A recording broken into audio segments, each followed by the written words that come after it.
Welcome to TV's World UK. Today in Krakow in Poland. So today, the Plaszow concentration camp is part of my world.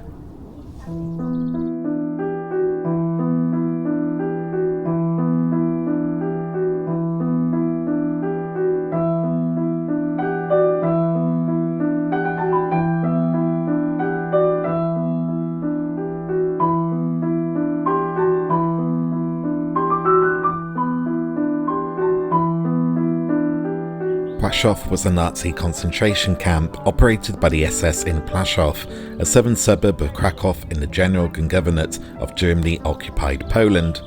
Most of the prisoners were Polish Jews who were targeted for destruction by Nazi Germany during the Holocaust.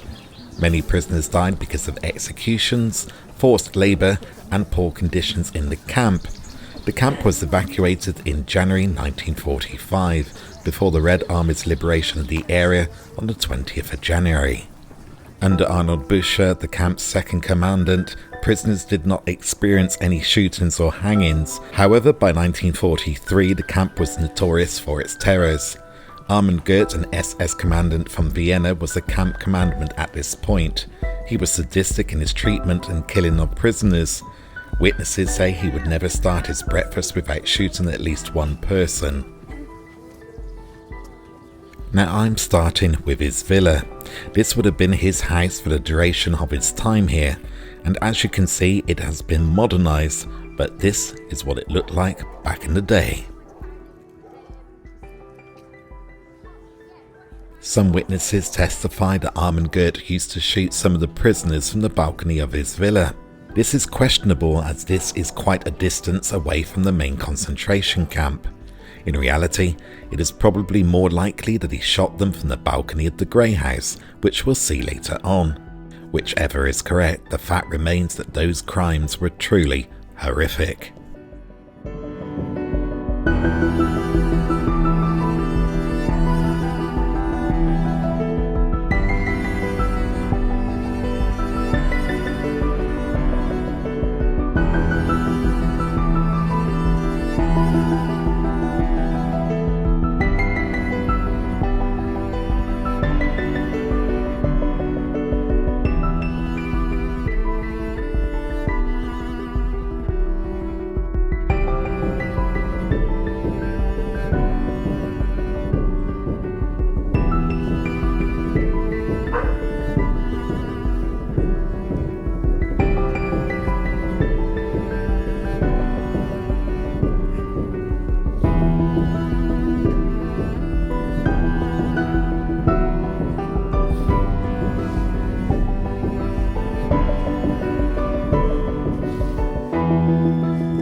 Now where I stand currently, these apartment blocks would have been the accommodation for the staff that worked at Plaszow concentration camp, and this is the entrance and this is the Grey House. Built in the 1920s, the infamous Grey House originally belonged to the Jewish community as an administrative and residential building associated with the cemetery alongside it. During World War II, it performed the same function for the Nazi German SS. It was here that the camp commandant Armin Goeth had his office, from which he was known to take pot shots at the prisoners working nearby. This was explicitly depicted in Schindler's List, with the historical discrepancy that the Grey House was used as a set for Goeth's villa and not the office. The Grey House also served as lodgings for the camp's SS officers. Survivors of the camp reported that few inmates who entered the house ever came out again. Today the Grey House is only one of the buildings connected with the former concentration camp still standing, and remains generally unaltered since the war. Plans are underway to eventually open it to the public in the form of a museum. It's actually the site of two Jewish cemeteries. So these are Jewish cemeteries that have been all the gravestones, smashed them up, and like in the film Schindler's List, they actually paved the roads with some of those broken pieces. And you'll actually see some of those broken pieces on Thursday. We're going to go to a synagogue, possibly put them all back together, but they're now in the Jewish cemetery that we're going to visit so that they're still on sacred ground. But if you can imagine how people must have felt coming here realising that they're desecrating their ancestors' graves, and also it's giving that message that you're not going to get out of it. People have still left certificates and things like that, very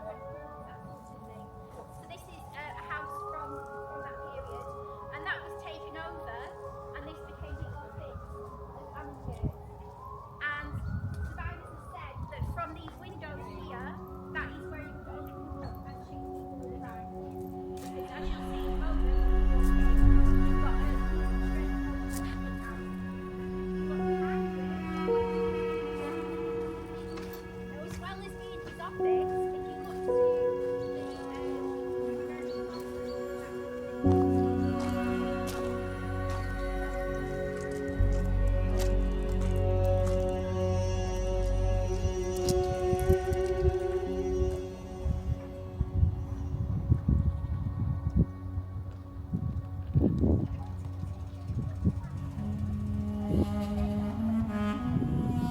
If you look to what they did was, instead of punishing the people that did it or trying to get away with it, just found them people on the street and shot them. So that's the memorial stone. It was isolated.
The area which held the camp now consists of sparsely wooded hills and fields, with one large memorial to all the victims and two smaller monuments.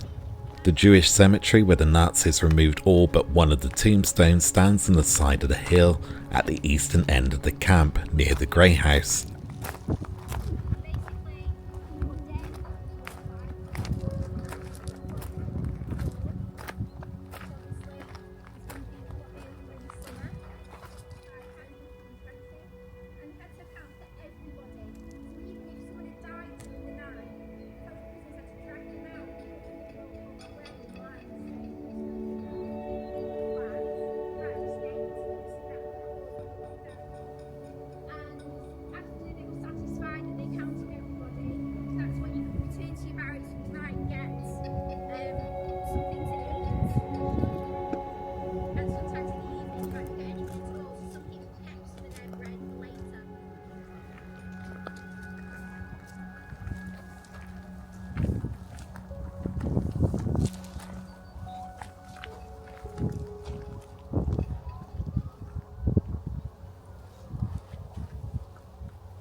Originally intended as a forced labour camp, the Plaszow concentration camp was constructed on the grounds of two former Jewish cemeteries. It was populated with prisoners during the liquidation of the Krakow Ghetto, which took place on the 13th and 14th of March 1943. The camp was also expanded and integrated in the Nazi concentration camp system as a main camp.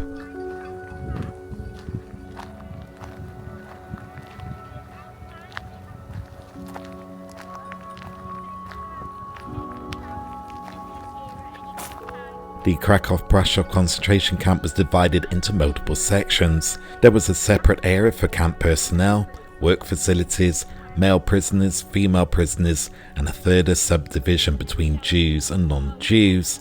Although separated, men and women still managed to have contact with one another.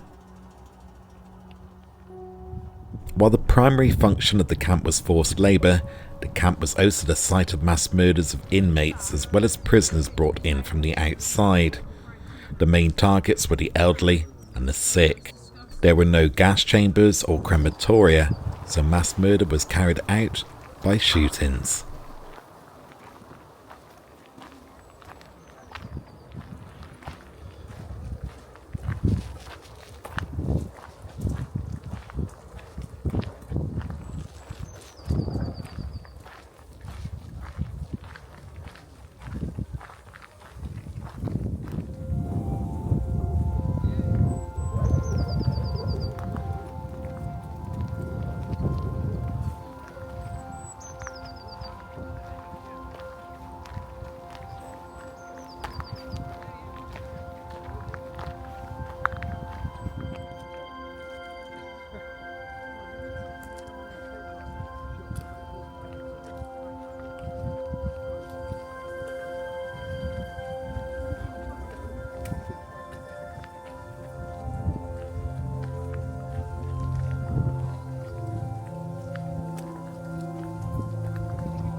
The camp supplied forced labour to several armament factories and to a stone quarry.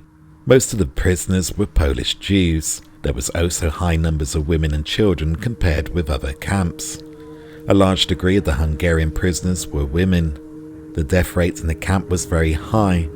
Many prisoners died of typhus, starvation, and from executions. And because the work facilities were designed for men, the women had a lower chance of survival. Plaszow camp became particularly infamous for both the individual and the mass shootings carried out at a large hill close to the camp, commonly used for executions. Some 8,000 deaths took place outside the camp's fences, with prisoners trucked in 3 to 4 times weekly. The covered lorries from Krakow would arrive in the morning. The condemned were walked into a trench on the hillside and ordered to strip down and stand naked, and then they were finally shot. Their bodies were covered with dirt, layer upon layer. During these mass shootings, all the other inmates were forced to watch. In early 1944, all corpses were exhumed and burned on a pyre to obliterate the evidence of the mass murder. Witnesses later testified that 17 truckloads of human ashes were removed from the burning site and scattered over the area.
So that's going to do it for today. Thank you for joining me. Don't forget to like, subscribe and click that notification bell so you don't miss out on great future content, including my Holocaust 80 here at Krakow, Poland. Until next time, be safe, be good, be kind and be careful. It takes 24 hours for the world to turn once, but only 2 seconds to like or subscribe to see great future content from Steve's World UK.